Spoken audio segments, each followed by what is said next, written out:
Hi, everyone, and welcome back to Private Eyes. I'm Bari. And I'm Jen. Today, we're going to be talking about getting caught. And I don't mean caught in the act. I'm talking about private eyes getting caught. It is like, Jen, how many people ask us amongst the litany of questions that we get about disguises, about, infidelity cases, craziest cases we've seen. The burning question is, have you ever gotten caught? And the answer to that, although I don't know any PI that would be proud to say it, is unfortunately yes. And that's a part of private eye life, to be perfectly honest. If you're doing this career for years and you have tens of thousands of hours of surveillance, if you're talking to a PI and that guy tells you or that girl tells you, oh, yeah, I've been doing this and I've never gotten caught. Liar. Yeah, got to find another PI because that means they really haven't done enough surveillance because you will get caught. And there's the good and bad to getting caught, or as we like to call it in our world, it's called getting burned or Made. We say made more often. Yeah. So nobody likes getting made, but it's a caveat of the job. I mean, it is what it is. Yeah. There are some people that you just cannot follow, and there's a lot of reasons for that. There's so many different reasons. The obvious is that they're not a very good private investigator. And that does happen. They could be green. They're following somebody too closely in a vehicle. Right. They are switching lanes, right, doing every single maneuver that the mark is doing, every single lane switch they're doing.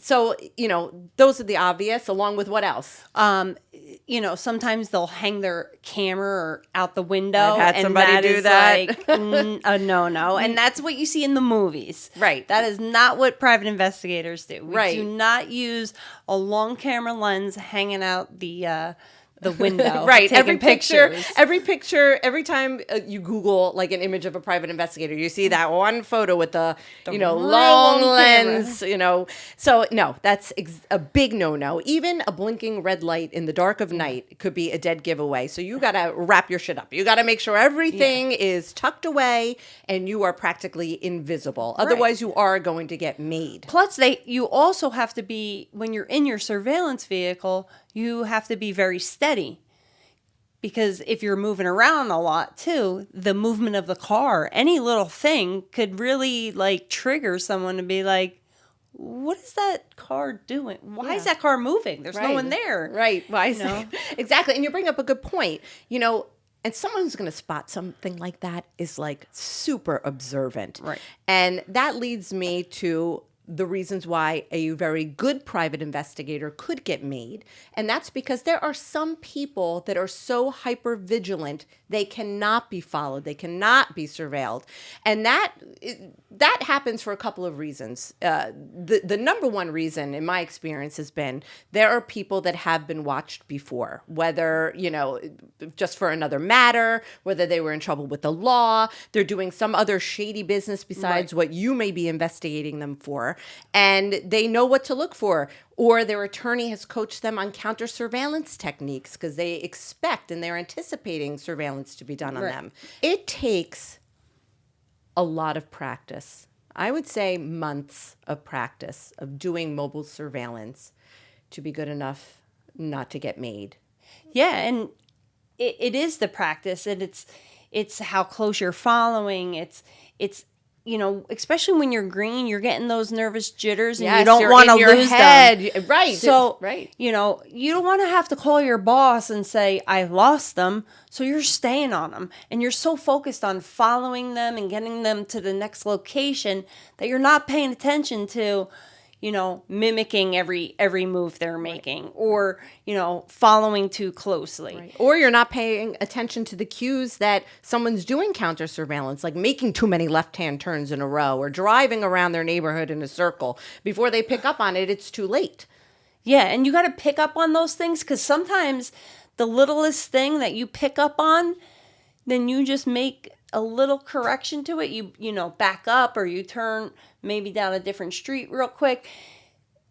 Then everything that was in their head goes away, and they're like, oh, wait, I guess I was wrong. And then you can catch right back up, and they don't even think anything. Right. The only people you can't catch up to are law enforcement. They're the worst to follow. They're Talk the about worst. risks of getting burned. You know why? Why are I they? know why. Why? It's not. Wait, I don't think it's what people think. No, it's not what they think. It's not because they're more aware than the average bear. No, because they're not aware. They don't even look around. It's because they're flying and they're doing 100 miles per hour down the roads because in a they're driving neighborhood. so fast. Right, and they don't care. They're allowed to, and no one else can. So if that is a double-edged sword. It's like it's a lose. If you stay too close and you're doing 100 miles an hour, they are sure to see you behind them because they know nobody else is a can do cop that. driving behind them like that or some other law enforcement person. So the other alternative is you lose them because they're going too fast and you're trying to keep up as best you can without staying right on their tail. Yep. It's a lose-lose. And I hate situations like that with some of the, and it's not all law enforcement that do that, but it's a good majority. And when they hit that personal vehicle, they zoom like a rocket ship. Yeah. Like they don't care. I mean, I know recently, not that long ago, we got a call for a case and, the client says, he has his work car and then, he also has this other vehicle and this other vehicle was like a sports car. And I was like, oh God, we're going to get screwed on this. We knew we were done. We're done. Because I knew as soon as he hit like the turnpike or the parkway, boom, gone. There's no way my car could even if I put my foot to the pedal to the metal, I can't keep up, so those are tough. a little difficult. And the key to a crummy client is one that leads their spouse that we might be investigating to believe that they're going to be followed at some point. Right. One of the things I always tell clients when they call and they want us to do surveillance on their partner is, did you threaten them that they're going to be followed? And if they say, oh, yeah, I tell them all the time, I say, I'm going to have you followed one day, buddy. And I said, don't do that. No. If you're going to engage us, do not do that anymore. Because what's he going to be doing? He's looking over his shoulder, waiting for somebody to follow him. And don't tell him, don't tell your friends, don't tell your mom, don't tell a cousin.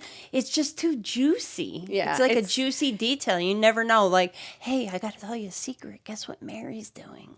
You just cannot trust no one. You trust no one. When you're going to do surveillance on someone, you trust no one.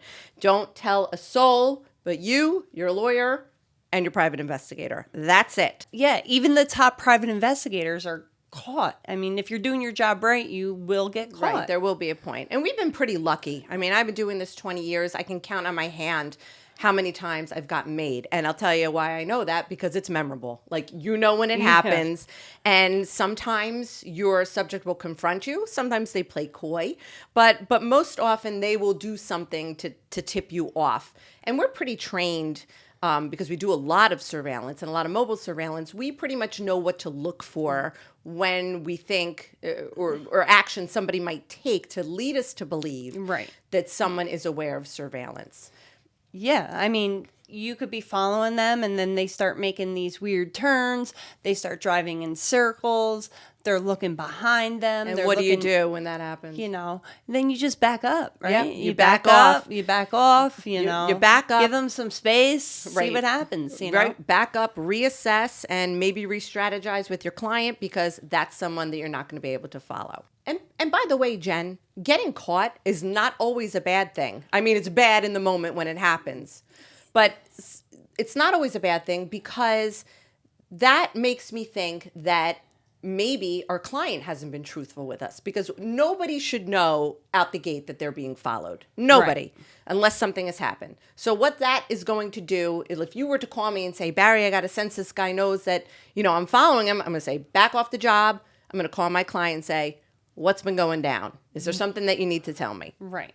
Are you hiding something? What happened? Right. One of the benefits to being a female private investigator, which we talked about in other episodes, which, we say is like a detriment that there aren't any and people don't assume. Well, that's great that people don't assume because, they also don't, when they do confront you, if they suspect that you're following them, they're still kind of like, It's a girl.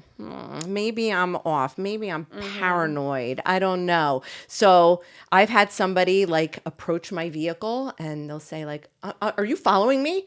No, I'm not following you. Why are you bothering me? I'm going to call the police. And they're like, oh, do you want to call the police? Okay. You know, you put on those acting skills, the waterworks, Right. whatever it is. Like, why are you bothering me? Move your car. I just want to get to where I'm going. And like other times I pretended I was lost. I'm like, I'm just lost. I don't know where I'm going. And have like a legitimate breakdown. They're like, well, okay, all right. See you later, lady. Yeah. You know, like, and then the scent is off. And then you back off the job and you go back another day with a different plan. But that, you know, that's one benefit of being a woman, especially when confronted by a man. But then you get other nuts who do something totally different and they don't really care, man, woman. They're like, I don't want anyone taking video of me. And they don't care. Yeah. There's nothing worse than somebody beating on your windows. No. It's the scariest thing. I like it. said no one ever. Said no PI ever. It's the worst. Sometimes when you do get confronted by a subject, it could be dangerous. And then that's a reality. I mean, I could tell you the times that I was really worried. There were times I had to call the police. So it's something that you want to avoid. If you're doing a good job as a private investigator, even if someone is suspicious of being followed, you have to know. You have to have the intuition and the feel and the sense to get out of there, go back and re-strategize. But sometimes you can't get out of the Sometimes situation. they're coy. And, you know, and when they do approach you, it is like that nervous feeling. You're like, oh my God, here they come. Right. They're coming up to my car. Oh my God, what do I do? What do I do? And, you know, sometimes they just come up to the car, you roll down the window and they say, I don't roll down my window. You're brave. I did. Well, one time I did. I rolled down the window and the guy said, are you following me? And I said, no, I'm just going to my grandma's house. I literally got out of the car and just started walking up to the door. But I mean, you have to be a little creative. That's when the acting comes in. Yeah, that's when the acting it's a little skills come acting, in.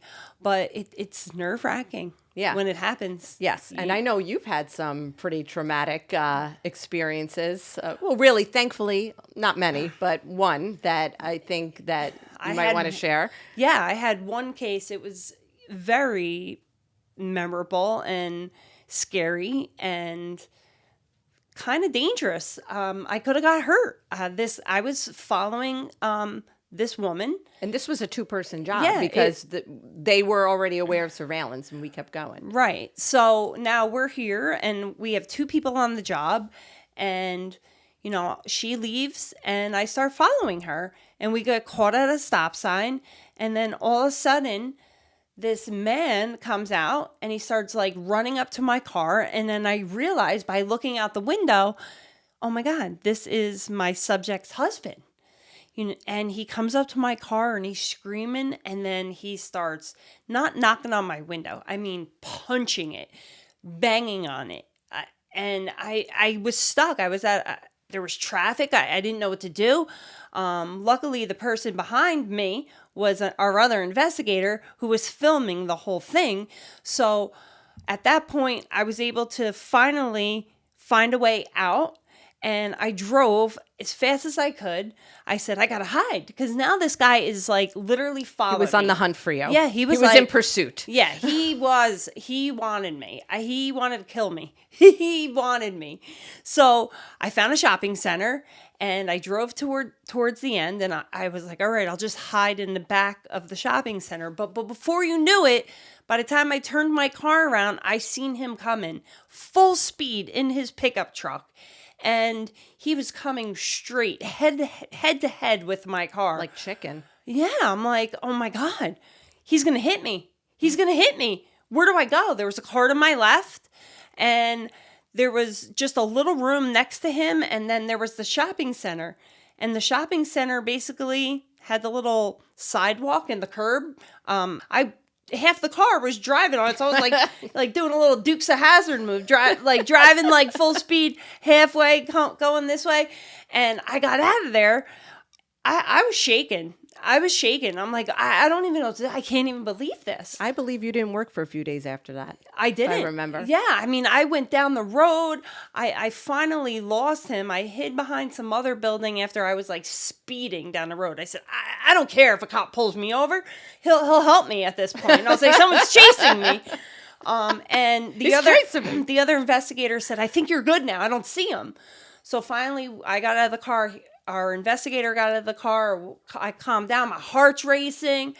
And I mean, at the end of that day ended. And then I ended up having to go to court because this guy wants to file harassment charges on me, saying that, well, not a harassment charges. What is it that he was filing? He said you were using your cell phone. Yeah. So he said I was. He just wanted to nitpick. Yeah. So he wanted to make our lives hard. Is what he wanted to do. He filed a complaint that I was using my cell phone while driving, that I was parked too close to a stop sign. Listen, this guy's banging on my window. Yeah, so guess what we did? Yeah. So we filed a harassment. So he filed this like piddle fart complaint about her using her cell phone and not coming to a complete stop at a stop sign, just to be like a bitch, basically. Like just a nudge. Yes. So we'd have to pay a ticket. But we had proof that he had harassed her because our other investigator had been recording the whole exchange. We filed a complaint against him, which is criminal. And we did have to go to court and everything, but everything worked out. It did. I mean, I had to go in front of the judge, and this guy staring at me with his wife was sitting right there. And I had to say, Your Honor, this guy scared me. Right. Like, I'm, a couple years into this job now, and this has never happened before. He was a nut. I was a little like shook up from it, that I was like, Barry, I need a couple of days off. Like, I just. But you know what? It ended up actually being good for our case because it showed, I mean, if this was a personal injury matter, and it showed that, when we went to court, that she was fine. She showed up to the court dates with him, and we were still taking video of her while the whole thing was going down. And she ended up not getting as much money as she thought she was going to. So she doesn't deserve anything. I don't remember if she got any for that matter. I can't remember. They just wanted it out because they were nuts. But that's some of the hazards of this job. I mean, you have to expect that something like that can happen. People are like, is the job dangerous? Well, relatively not, except when somebody knows you're following them and they come after you. You never know what they're going to do. You don't know what they're going to do, and you never know who that person's going to be. You could think you're going out for an easy day, and it ends up like that. I got one time, I don't know if you know this story about how one time I got made, and it actually wasn't that long ago. And the easiest way to get made is really when you're doing surveillance in a vehicle, because it's pretty, people are aware, they're looking around, So when you think about all the hours that we've ever done on surveillance and the amount of times we got made, it is pretty amazing. I mean, just ratio. It's all about the ratio, and it's like non-existent, which is a great thing, but it does happen. So in my case, I actually wasn't in a vehicle. I actually had to watch somebody who worked at a restaurant. And this was a really small restaurant. I brought my husband with me as my date so we could look like a couple. And I had my little covert camera with me. And unfortunately, my eyes are bigger than my stomach. We sit down and I'm like, I want it all. And it was so hard to get video in this restaurant because it was tiny and had like all of these little like little half walls put up. Right. So I had to kind of be like slick, and I'm trying to be as slick as possible, holding this camera like getting her walking side to side, up and down, serving the tables, doing her thing, whatever she was doing, holding things, putting things down, picking things up. And I'm in this restaurant and I just keep ordering food. Meanwhile, time's flying by. I'm eating. I'm still hungry. And there's like nobody left in the restaurant. And that's when somebody got suspicious. They're like, this couple has been in here, like they're eating an inordinate amount of food. And I ate it all too, by the way. I wasn't just ordering to stay in there. I was like literally enjoying it. Was a great restaurant and I was loving everything I had. Hey, if there's anything you love besides investigations, it's food. I'd say that's my second love. Sorry to my husband, but even he knows I love food more. And maybe even my son. They know that I love food more than anything in the world. So I'm eating and eating, and finally, I guess like they started having eyes on me, and that's when somebody noticed that I was also using the camera. And sure enough, all of a sudden I got like a weird feeling, and I'm like, I think we've overstayed our welcome. I think it's time to go. And before I could leave, she actually came over to my table, and she's like, what are you doing there with your phone? I said, oh, it's just my phone, but it was the camera. I told her, she's like, what are you doing with that phone? Can I see your phone? I said, no, you can't see my phone. And she said, you're recording me, aren't you? And I was like, I don't know what you're talking about. I'm just enjoying my meal. It was like the mussels I've had here were the best I ever had. I mean, I literally said that. Right. I was like, I'm just enjoying every bite. Like, I don't know why you're saying that. Right. She's like, I know you are, and I'm calling my lawyer. And then all of a sudden we tried to like flip the script, and my husband's like, you know what? We don't want that dessert after all. We're a little uncomfortable. We don't like the way you're treating us. And I'm like, pay the bill. I'll see you later. And I like ducked out of there. I got the car, and I'm like, and we took off, paid with cash. We were out of there. But I actually got burned for eating too much. I just overstayed my welcome. I should have left before the restaurant closed, and everyone was probably getting annoyed that I was still in there eating, and they wanted to go home. Well, but sometimes that happens. Yeah. But I got great videos, so it didn't matter. You did, and. A part of our job is also to know when we should leave at a certain point. Exactly. It was the wine. And the food was good too. Yes, I bet. Yes, so. but my inhibitions were lowered, and by the end it was time. It was time to go. Okay, so now that we've talked about getting burned and made, it's time for email. Ooh, let's see. What do so we have? So it's email time. So we got an email from a woman, and she writes, I discovered that a photo of my father had gone missing, and I'm convinced that my ex-husband had snuck into my house and taken it. I'm pretty sure my house is bugged. When we were still living here together, he had alarms installed in the windows that he told me were meant to detect broken glass. But now I'm suspicious because he seems to know of private conversations that I've had here. He knows way more than he should about my private life. What can I do to find out for sure that he's behind this? This is not a crazy question. This is not necessarily a paranoid person. This is a question we get all the time. All the time. It's an inquiry that happens way more than it should. And this, when people are going through a divorce or they're ending a relationship, it can get very contentious. And it's not unheard of for one of the parties to bug a house, bug a car, stick on a tracker, find out. They want intel. They want to know what's going on, what's going to be their next move, especially, if they're going through a divorce. So, in this case, number one, change the locks on your doors. That's the first thing. It might be inconvenient. Your cleaning lady might need to get a new key, whatever the case may be. You're going to have to change all your locks.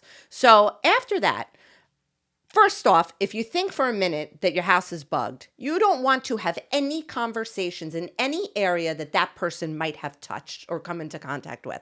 Go to a friend's house, go to a park. Don't talk in your car. Don't talk in your house if it's something you don't want anybody to know about.